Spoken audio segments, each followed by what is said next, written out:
Ma grande peur à moi, c'est de ne pas avoir le temps.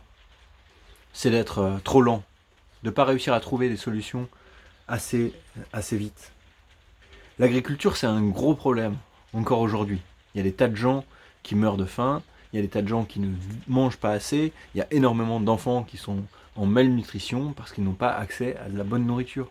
Et aujourd'hui, pourtant, c'est encore le métier le plus pratiqué par l'humanité. L'agriculture, c'est 30 ou 40% de l'humanité qui travaille dans l'agriculture encore aujourd'hui, même si dans les pays développés, c'est plutôt 1% de la population qui va travailler dans ce domaine-là.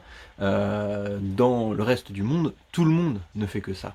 Et il y a encore un problème quelque part, il y a encore une solution technique à trouver, il y a encore quelque chose à découvrir, quelque chose à inventer, un outil, une machine, une graine.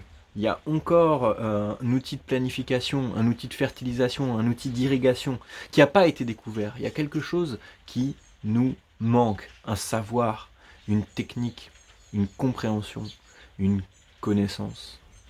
Et le problème, c'est que le monde de l'agriculture, c'est un monde qui avance très lentement.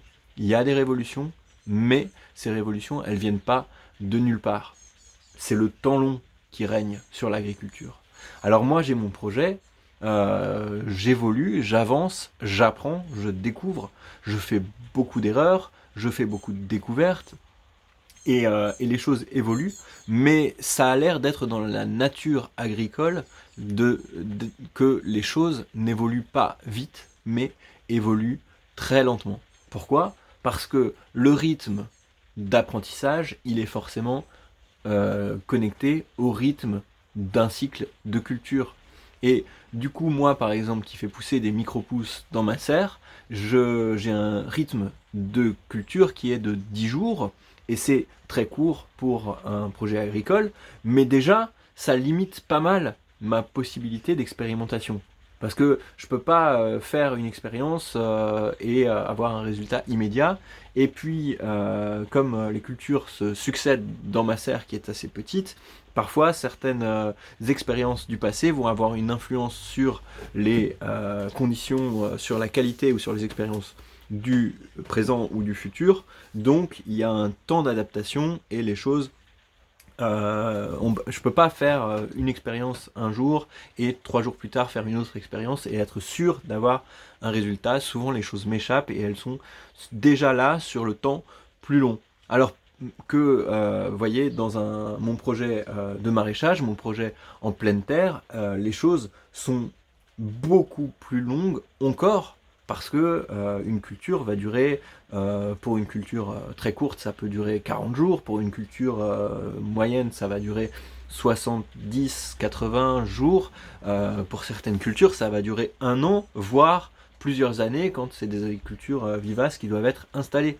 Et du coup, pour obtenir des résultats, pour faire des expériences, pour trouver des nouvelles choses, pour développer aussi une compétence, un apprentissage, un savoir-faire, ça prend des années et des années. Et moi, je vois le temps qui passe et je me dis que je ressens en travaillant, de par mon expérience, de par mon travail, je sens vraiment que j'ai un talent, que j'ai un don, que j'ai quelque chose de presque qui correspond à mon expérience artistique du passé, de voir les possibilités que on peut, de ce qu'on peut découvrir, de ce qu'on peut créer, de ce qu'on peut révolutionner dans le monde agricole. Je pense vraiment qu'on peut créer un statut d'artiste agriculteur qui va découvrir non seulement de la beauté, mais aussi de l'abondance, qui va être capable d'extraire de la nature cette richesse qu'elle recèle. Seulement, les choses avancent très lentement. Alors j'essaye d'accélérer, vous voyez, je suis là sur YouTube et je vous parle, je sais que c'est pas pour tout de suite. Je sais que c'est un processus qui va être long, que ça va être sur le long terme, même le très long terme, que je vais continuer à faire des vidéos, euh, et que je vais continuer à développer mon projet, et que dans 10 ans, dans 20 ans, je serai encore là. Donc le long terme, ouais, voilà. C'est vraiment l'essence, c'est la base, disons, c'est pas la base, c'est pas l'essence, c'est la condition d'un tel projet.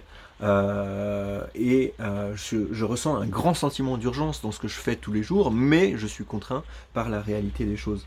J'espère qu'un jour je trouverai des moyens d'accélérer ces processus sans faire trop de compromis, sans vendre mon âme au diable et prendre trop de raccourcis. J'ai une idée précise, je sais ce que je veux fabriquer, je ne vois rien dans le monde qui est qui est exactement ce que j'ai envie de voir comme projet agricole. Je pense qu'il y a un chemin qui n'a pas encore été trouvé et j'ai une intuition de ce chemin.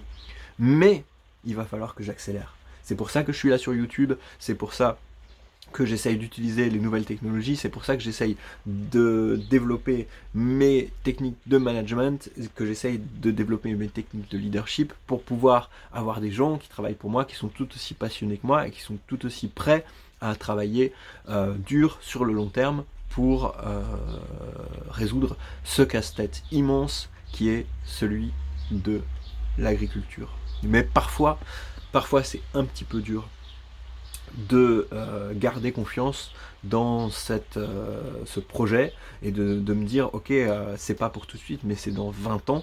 C'est quand même un petit peu désespérant parce que les choses on sait pas en fait quel est le résultat, on sait pas quelle est la solution, on sait pas combien de temps on va mettre pour la trouver, et si ça se trouve ce sera pas 10 ans, ce sera pas 20 ans, mais ce sera 100 ans, ce sera 200 ans, et peut-être que ce sera raté, que tout ce temps sera du temps perdu à chercher, à expérimenter pour rien. Et parfois, c'est attristant. Heureusement, j'arrive à me souvenir dans ces moments comme aujourd'hui que ce qui compte, c'est le chemin, c'est l'aventure, c'est pas le résultat. Et je suis quand même très satisfait, même si c'est difficile, même si je suis pas au bout de mes peines, et même si j'ai traversé des moments difficiles, c'est l'aventure la plus excitante de ma vie, cette aventure agricole, et ça continue de m'émerveiller, et je continue même si j'ai des moments un petit peu moins faciles, en gros, c'est vraiment le plus beau cadeau que la vie m'a fait. Après, bien sûr, d'autres cadeaux plus personnels. Mais disons que c'est l'harmonie entre mon aventure entrepreneuriale et professionnelle et mon aventure personnelle, familiale et spirituelle qui donne toute leur valeur à ma vie. Voilà, donc il y a des jours où j'ai un peu du mal à m'en souvenir, mais finalement, ça reste bien ancré là-dedans. Le temps long, la confiance, il faut que je persévère et que je continue à chercher, à trouver des solutions et à accepter l'échec. Bye.